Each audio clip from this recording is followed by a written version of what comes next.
Selamat datang di Petok Legenda Nusantara. Jangan lupa untuk like, komen, dan subscribe, agar kami terus semangat menghadirkan kisah-kisah sejarah Nusantara yang menggugah jiwa. Musik berubah menjadi lebih tegang.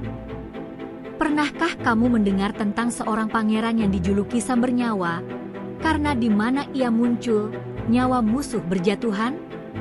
Dialah Raden Mas Said, sang pemberontak yang berjuang bukan untuk tahta, tapi demi harga diri bangsa. Dari hutan-hutan Jawa Tengah, ia memimpin pasukan rakyat melawan kekuasaan besar Belanda. Inilah kisah tentang keberanian, pengkhianatan, dan tekad seorang satria sejati. Kisah dari seorang pahlawan yang tak pernah menyerah. Pangeran Samber Nyawa. Pangeran Samber Nyawa, yang nama aslinya Raden Mas Said, lahir di Kartasura pada tahun 1725.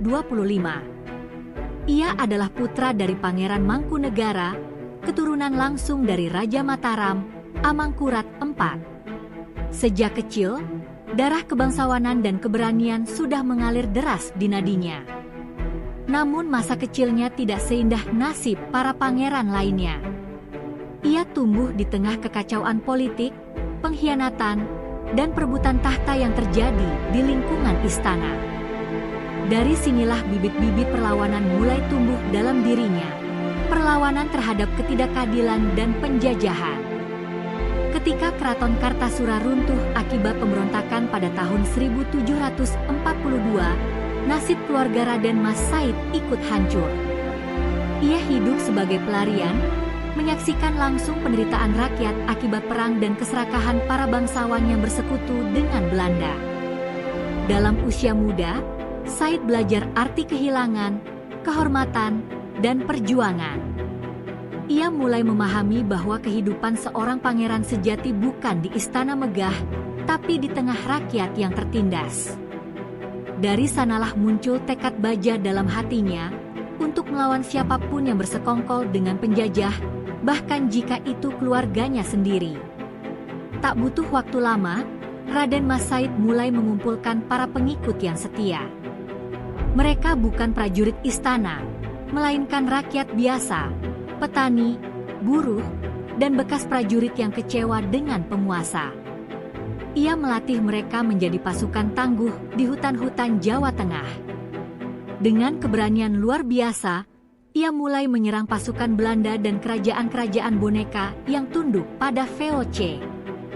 Dari medan ke medan, nama Raden Mas Said mulai dikenal luas sebagai pahlawan yang tak kenal takut, sekaligus musuh besar penjajah.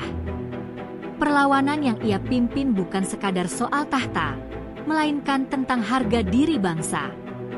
Ia berjuang tanpa istana, tanpa gelar resmi, dan tanpa harta. Namun semangat juangnya menyalakan api perlawanan di hati banyak orang. Raden Mas Said sadar, kemerdekaan tidak bisa diminta, ia harus direbut dengan darah dan keberanian. Maka sejak saat itu, ia bersumpah akan terus berjuang hingga tetes darah terakhir.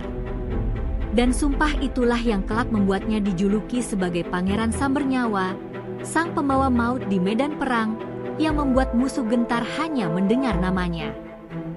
Pertempuran demi pertempuran membuat nama Raden Mas Said semakin harum di kalangan rakyat, tapi sekaligus menakutkan bagi Belanda dan kerajaan-kerajaan sekutunya. Ia dikenal memiliki taktik perang gerilya yang cerdik. Pasukannya bisa muncul dan menghilang di tengah hutan, menyerang tanpa diduga, lalu menghilang lagi seperti bayangan. Karena gaya perang inilah, Belanda menjulukinya sebagai The Zoelo Koning atau Raja Jawa dari hutan. Namun bagi rakyat, ia tetap sang penyelamat, seorang pangeran yang berjuang tanpa pamrih. Dalam perjuangannya, Raden Mas Said tidak sendirian. Ia sempat bersekutu dengan Pangeran Mangkubumi, pamannya sendiri, yang juga menentang ketidakadilan penguasa Mataram yang dikuasai Belanda. Bersama-sama, mereka menantang kekuatan besar VOC dan pasukan istana. Namun seperti kisah klasik para pejuang, persahabatan itu tak berlangsung lama. Perbedaan pandangan dan ambisi politik membuat keduanya berpisah jalan. Mangkubumi akhirnya berdamai dengan Belanda dan mendirikan Kesultanan Yogyakarta, sementara Raden Mas Said memilih terus berperang. Konflik batin itu berat bagi Raden Mas Said. Ia merasa dikhianati oleh orang yang dulu ia anggap saudara seperjuangan. Tapi bagi dirinya, menyerah bukan pilihan. Ia meneguhkan tekadnya untuk terus melawan, meski sendirian. Dengan semangat yang tak pernah padam, ia kembali memimpin pasukannya menghadapi kekuatan gabungan Belanda dan kerajaan-kerajaan sekutu. Di setiap pertempuran, tak terhitung berapa kali ia lolos dari maut, seolah nasib berpihak pada ksatria berhati baja ini. Pasukannya semakin dikenal sebagai Laskar Sambernyawa, pasukan yang berani mati. Mereka bergerak dari Wonogiri, Sragen, hingga Ponorogo, menebar ketakutan di kubu musuh. Tiap serangan mereka selalu cepat, tajam, dan mematikan. Nama Raden Mas Said pun menjadi legenda. Rakyat percaya, keberaniannya berasal dari restu leluhur dan kekuatan spiritual yang luar biasa. Namun di balik semua itu, Raden Mas Said hanyalah manusia yang lelah tapi pantang menyerah. Ia tahu perjuangannya berat, tapi cinta pada tanah air membuat langkahnya tak bisa dihentikan. Semakin banyak musuh datang, semakin berkobar pula semangat juangnya. Julukan Sambernyawa bukan muncul tanpa alasan. Dalam setiap pertempuran, Raden Mas Said dikenal tak kenal takut. Ia sering berada di garis depan, menantang musuh dengan pedang di tangan. Kisah keberaniannya tersebar di seluruh tanah Jawa. Konon, satu tebasannya bisa menjatuhkan banyak lawan, dan kehadirannya di medan perang bagaikan bayangan maut. Dari situlah para musuhnya menyebutnya Sambernyawa, karena di mana ia muncul, nyawa musuh berjatuhan. Namun di balik keganasan itu, Raden Mas Said memiliki hati yang lembut kepada rakyat.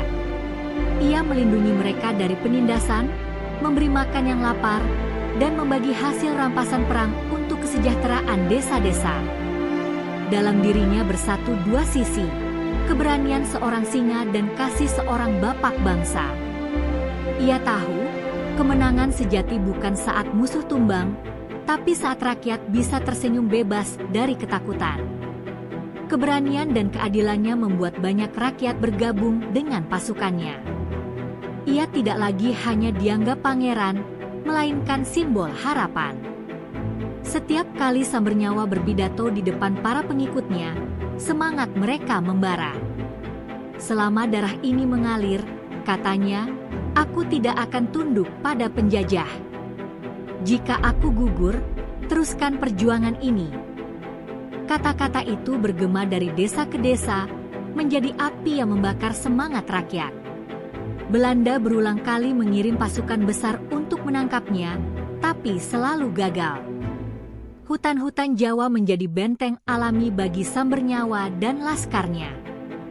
Bahkan banyak pasukan Belanda yang memilih kabur ketika mendengar kabar ia mendekat. Tak heran, nama Sambernyawa menjadi momok menakutkan di kalangan musuh. Ia seolah tidak bisa mati, tidak bisa dikalahkan. Dan di balik semua legenda itu, Raden Mas Said tahu satu hal pasti, perlawanan ini bukan untuk kemuliaan dirinya, tapi untuk kemerdekaan bangsa dan kehormatan leluhurnya. Setelah puluhan tahun berperang tanpa henti, akhirnya keadaan berubah. Tahun 1757 menjadi titik balik dalam perjalanan Raden Mas Said. Ia sadar bahwa perang yang berkepanjangan hanya menambah penderitaan rakyat. Maka, dengan hati berat, ia membuka pintu perundingan dengan pihak Mataram dan Belanda. Perundingan itu menghasilkan perjanjian Salatiga yang menjadi akhir dari pertempuran panjang di tanah Jawa. Dalam perjanjian itu, Raden Mas Said diakui sebagai Pangeran Mangkunegara I, penguasa wilayah Mangkunegaran di Surakarta. Ia tidak lagi menjadi buronan, melainkan pemimpin sah yang dihormati. Tapi meski telah mendapat kekuasaan, jiwanya tetap seorang pejuang. Ia membangun Mangkunegaran bukan untuk kemewahan, melainkan untuk rakyatnya. Ia membentuk pasukan tetap, membangun ekonomi rakyat, dan mendirikan lembaga pendidikan serta kesenian. Keputusan berdamai bukan tanda menyerah, melainkan langkah bijak. Ia tahu, perjuangan bisa dilakukan bukan hanya dengan pedang, tapi juga dengan kebijaksanaan dan pembangunan. Dalam kedamaian, ia membuktikan bahwa pahlawan sejati bukan hanya yang menang di medan perang, tapi juga yang mampu membawa rakyatnya hidup sejahtera.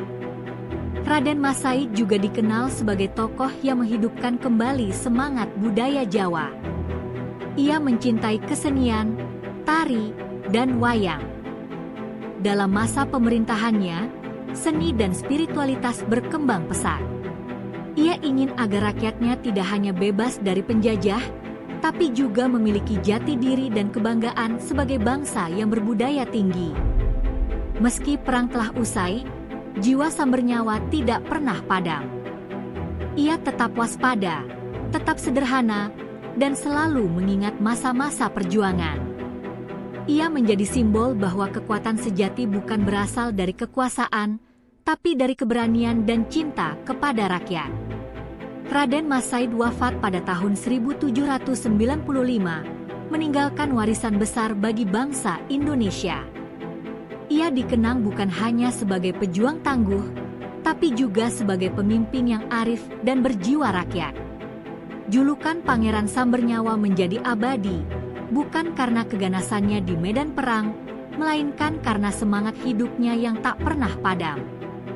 Hingga kini, namanya menjadi inspirasi bagi generasi penerus, simbol keberanian, kesetiaan, dan cinta tanah air yang sejati.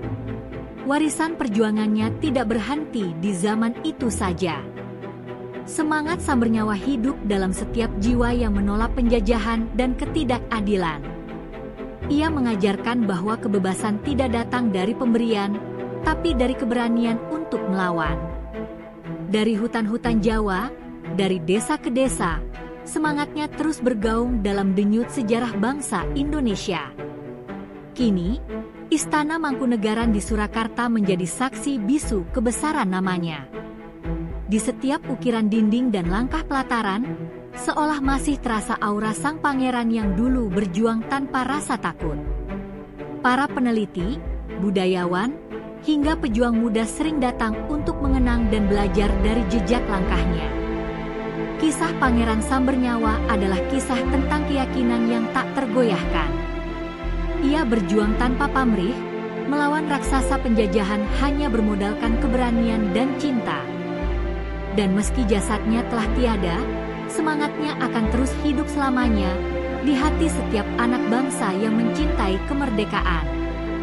Dan begitulah kisah Pangeran Sambernyawa, sang pahlawan yang menorehkan sejarah dengan darah dan kehormatan, membuktikan bahwa jiwa ksatria sejati tak pernah mati. Begitulah kisah Pangeran Sambernyawa, sang pangeran yang hidupnya didedikasikan sepenuhnya untuk rakyat dan tanah air. Dari medan perang hingga istana, ia tetap menjadi simbol keberanian dan kebijaksanaan. Jiwa Sambernyawa tetap hidup di setiap langkah kita yang berani menegakkan kebenaran. Jeda sejenak, suara gamelan lembut masuk. Jika kisah ini menginspirasi kamu, jangan lupa like, share, dan tinggalkan komentar di bawah. Dukung channel ini agar kami bisa terus menghadirkan kisah-kisah luar biasa dari bumi Nusantara. Sampai jumpa di cerita sejarah berikutnya. Salam hormat untuk para pejuang sejati bangsa.